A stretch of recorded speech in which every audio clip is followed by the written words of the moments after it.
Kyali kizeko kisuubira. Abavuma abakola ki bonna. Naye bakuvuma.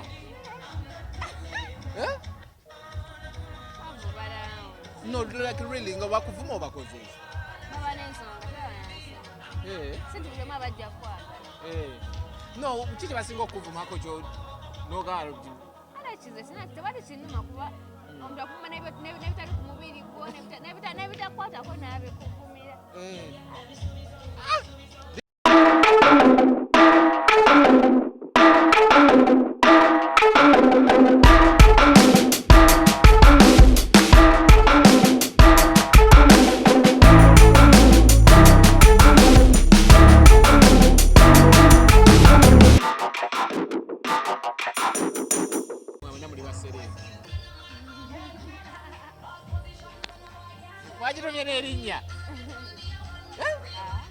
Distressed duo Emiely ne Coco. Nina ke walabe nga bakuwa juice noga aze njagala bia.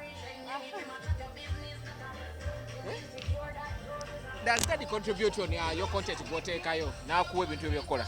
Yeah, thanks, it does. Bw'omulaba nga nkoze video naye ng'omanya ezataliimu ng'omanya imwe. Okay, let's first talk about this trip joinayo na it's going to be on 21st July. That's omwezi gwe tutandika tomorrow. July 21st. Bagise endless vibe. Mudabodeka. Okay. Tugenda ku Oguzulu Beach.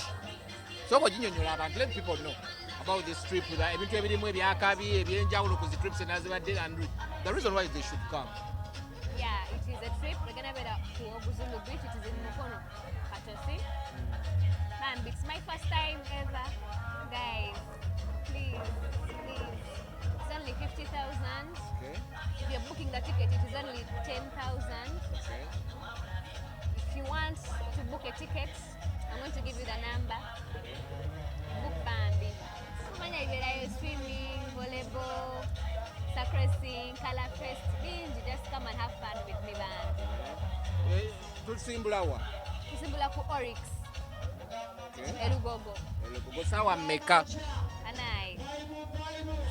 Sawa nga 3 oba 2 ndagala nga mutuse. Mwende bonna. Yes. Zigenobera sawa nyanga fena tuli. Simbula nga tutugenda. Okay, your favorites bonna bajja?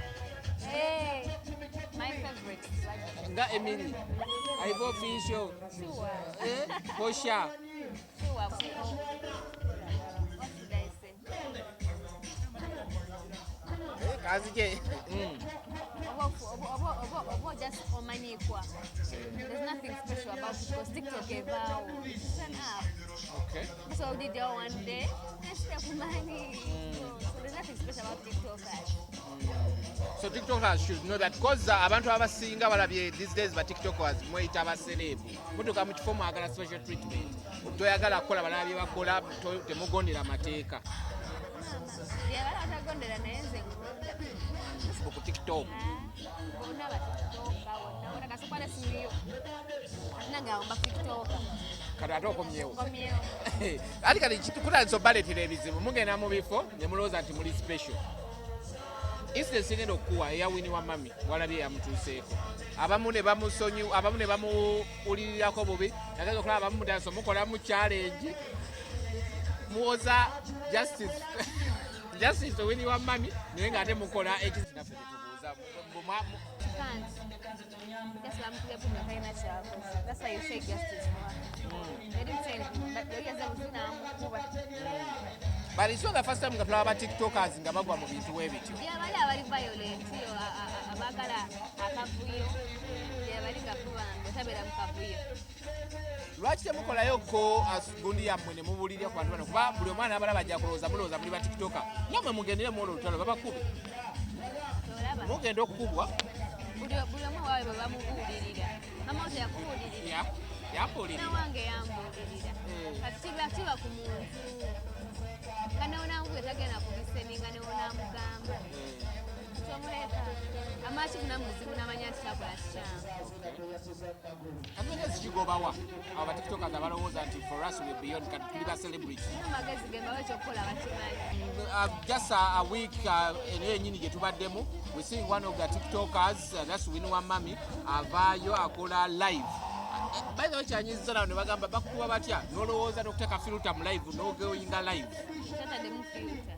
Laba live ezo oba ogigendako the first time ositeekamu byonna byagala n'ogisetinga bulungi the next time oddamu okola live osetinga bisigalamu ebintu otegeera naye maama mbona wakuba oli nononya ne filter oba olwetegekedde era ng'ekimukubya oluyi kwefuula Celeb mu ssomero ly'abaandi ye azamanyi waakabi bali tebabamanyi laba yanti kyabadde bweki ye bwe yadde agenze ku birthday muzadde yamutuke ku birthday yasurprising omwana we kitegeera nti yadde ali mu kukola na mwana abaana ne bayita Winnie Wamami okitegeera nagamba yikakole vidiyo n'abaana okitegeera olwo yamusanze n'akuba without requesting mbona buli kifo kyogenda mu kibeera ne rules mwe mutuka mukola nga emwaga that's a mistake yakitegedde nagamba test yalingambe what you're doing is not right vidiyo nayina gyokoze gidiriiting anti kati tetumanyi the background of everything ayinza okuba bamugambyeko n'akola ki singa era bayogedde nti bamugambye bayogedde kati mwena muwolereza Winnie temulaba nsobi gye yakoze tuwolereza ni asikaali nasikaali yeetaga justice yabadde ku mulimu gwe naye bamuddiza yabadde ku mulimu oba bamuddiza naye tuwagala justice uli yabadde ku mulimu gwe bayina yaga justice yali okumugenda omutabukira ne mugenda kuyita ne muvuma asikaali aye tunamumanya eri Coco nedda namwe mumukendeze mukolaika omugenda mu kifo musooke mumanye rules zaawo yategedde ensobi yakitegedde tekisa kuddamu kubaawo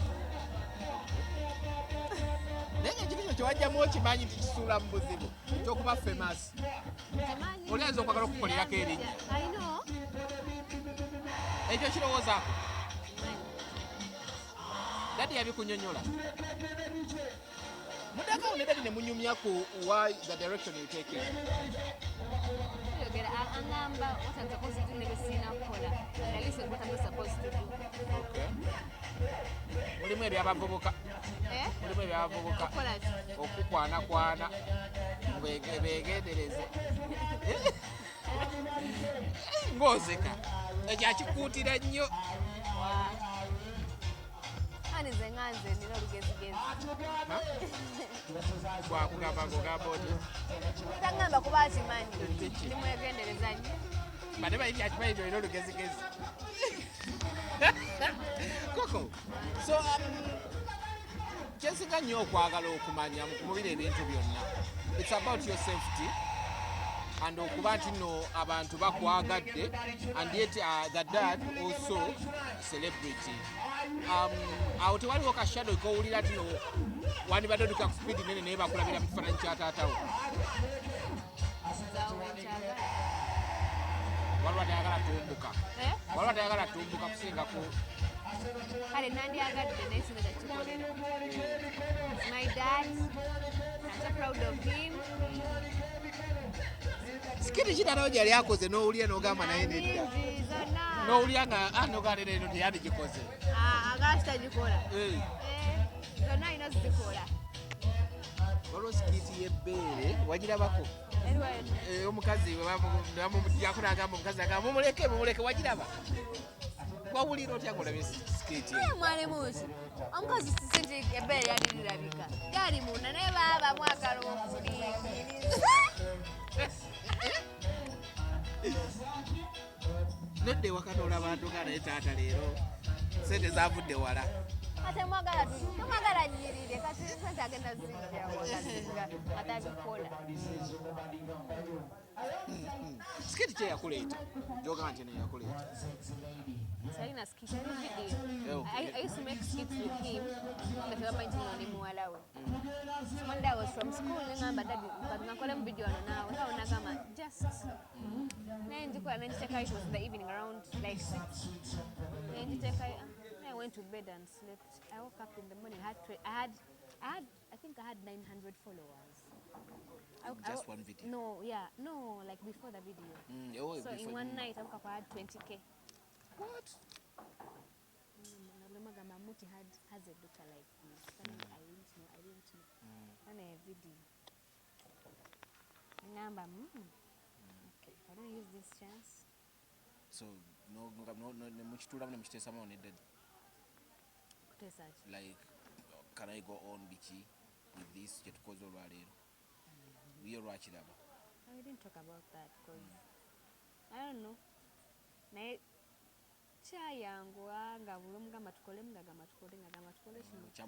At times tukole kino nemugamba ngaze sichifeeling anti kijja nnyo. Omanyina omutenguwa. Nedda era ngamba you don't feel it nemugamba. Kale neneroza nzirayo nemugamba tukikole nekikuba. Kyobadde oganye. Kati sikyayinza muwakanya kyangamba nemugamba kola ki? Kikola. Okay. Kati lwaki mwasalira muto wammwe keeki y'ebitaano? Tewaliwo ssente.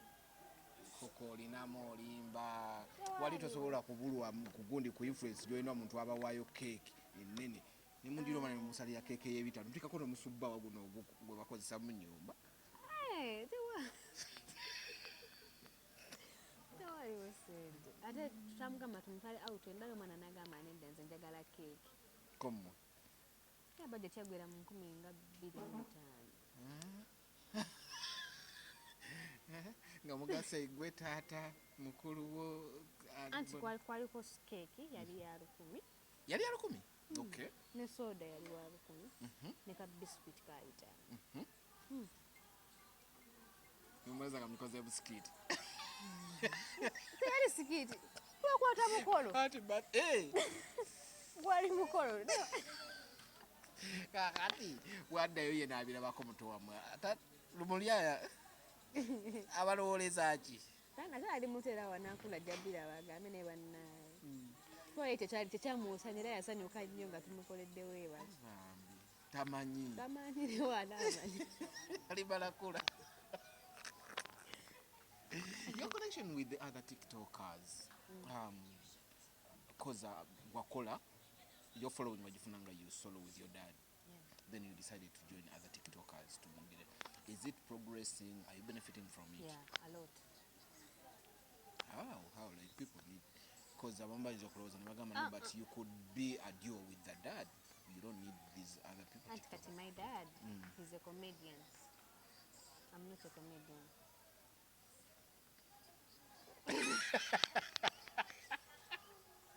Okay. So we are a bit different. I'm not sure I can't move with him. I want to share the Zewala. Like I know call a radio. I can't only. I don't want people to. I want them to say I can do things like on your own. Yeah, on my own. I bring him where necessary. Okay. And I want to like be me. Okay. So always kids says muzokola nakugamba nedda lero nedda kino nedda tuwandikikoze. Why every skit is a go ahead jali. Yeah, just ngamba oba mu ekitageze ngamba next time when you're doing this you have to do this. So he's keen, eh? Yeah. Whatever you do. Yeah. Ate bantu bade tulowuza nti engeri ye gyazannya buli kimu like ebibye. How do you rate your daddy's comedy? 100%, bro. 100%. You know, he's taken a legendary in comedy industry. Omanyi tukola ffe ebintu ebimuno dde waka mutabani wo nakugamba dad tolina kyomanyi. Bamanyiira kano era oyinza okubeera awo n'omanyira taata wo n'omugamba naye taata nedda. How do you see him? Naddala skits ze ziba zigenze viral ne zigenda n'ozisanga ku TikTok biki. And your friends Bobo olimu, how do they take you okulaba nti oli muwala wa Amooti?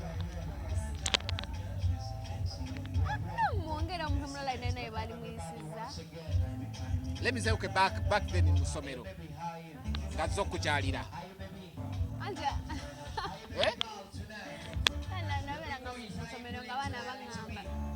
mukubire daddy we yaba kukyalira mukubire bambi yabajja lwaki bagala mula so balabe ebyobwerere namukubira ngajja nganda nga bakuŋŋaana ekikisa wali tuwalisa attraction ku ssomero ani nkola sente nga bakuwazaaki ngaba nga mbavimbira ennyumba za daddy wa nga mbayimbira nga bampa break anyimba lwayira kale eresani wali otuuseeko nga you making money ku ssomero which school was that? I was in St. Maria Goresi, Katende kweganga pocket money mfa gy'omutwala ku ssomero gw'omujja ku ssomero n'omuzza ewaka okoze akajja Coco. So I want you to rate your duo with this is a brief interview to Isambo Isa. Maybe when we get time to tukole a real interview to Isambo Isa. How would you rate your duo with Kuba Wangame is called a distressed duo? Your how do you rate your duo with Emiely? Olabanga ina something new cheretawo. Yeah, she's a very creative girl. Very creative.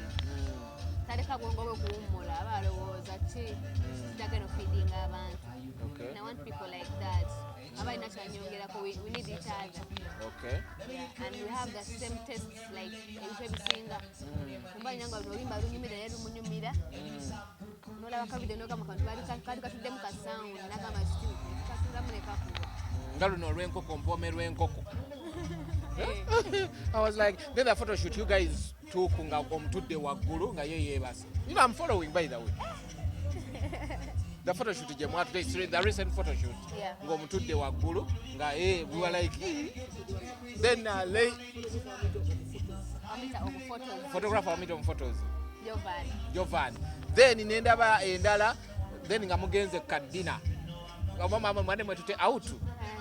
Then nendaba endala y'akagaali omuzungu eyali avuga akagaali ne kamufumita Emiely n'akabukako najjaga abuuka bwati then n'omwanjulira ebintu. So you guys baba booking anga duo right now okola ezo gigs ze mukola? Muntu aba twagadde babiri atufuna bayagaddeko omuyitirize. Naye nga mulaba ze mukolayo ez'obwereere n'ogamba leero nkatumuyambe nga mufiira kapeke. Nekamuuza amaziba kapeke abasasula abalawo ennyimba zolaba n'olufiiringa n'ogamba kapeke buli tiktok amukolera challenge anti waliwo n'abayimbi nga bayambika kapeke agwa mu distressed situation ng'eyamu. Anyway, let's kulanga this for once more. Tugenda ku gundi Oguzulu Beach gye tugenda okubeera, that's 21st July. That's Coco ye hosts. Ayagala okufuna tiketi yo ojagenda ku 0781160289 oba eyo noyo eri wansi wa Coco tulike kati then eza tickets zezinebbi kati eza tickets ng'oyagala okubookinga tiketi kuba omutwalo gumu just booking, then oba oyagala okugula enamba mitwalo 5 naye wali oba obookinzeeko ojja n'ekyenda ku lunaku lule wane ba booking naye osobola okuba ku 070196 ezigwayo zino nga tezigwayo eno tegwayo eno temwagimazeeye 0753 eno eyawaggulu eno tegwayo mwatuwadde ya kitundu katusubawo eno kati tusome eno zonna za Airtel 0753 433 naye eno mukyuseeyo ku eno eggweyo negena vaako kuba zonna za Airtel. Yeah, true. So just go support Coco mu supporting nga ye atandise ekintu kye ng'omuntu. I'm happy for you nti you're not using so much of daddy's face. Osaze buli kimu ekikola engagwe. Kyansanyusa ng'omuntu. Though inayo kali ka distressed video ke mwakola ababiri. Akaliwo naawe. Oba kali ka lusaniya. Okajjukidde. Leka. Nawe olina video ezimuzogamba nti Leka mwana. Anyway, we shall get back to her. Ndowooza kyekintu kigenda kibeeramu 100%. Abantu balina okujja baliina. They have to come. I'll be there. kale tugyeko ne Coco tumaze